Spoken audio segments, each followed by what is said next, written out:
Chennai Thiruvottiyur tollgate பக்கத்துல எண்ணூர் விரைவு சாலையில அதிக பாரம் ஏற்றிட்டு போன ட்ரெய்லர் லாரி வீல் மற்றும் சேஸ் பகுதி உடைஞ்சு ஆபத்தான நிலையில் நின்ற சம்பவம் பரபரப்பை ஏற்படுத்தியிருக்கு.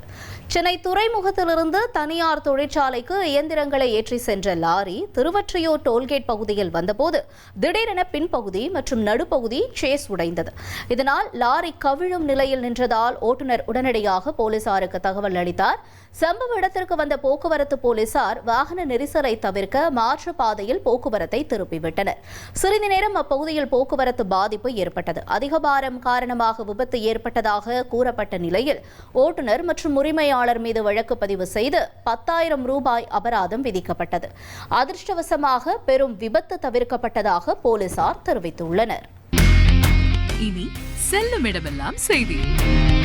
தந்தி டிவியின் வாட்ஸ்அப் சேனலை ஃபாலோ பண்ணினா செல்லருக்கும் இடமெல்லாம் செய்தி. இதோ QR கோட் இப்பவே ஸ்கேன் பண்ணுங்க, ஃபாலோ பண்ணுங்க.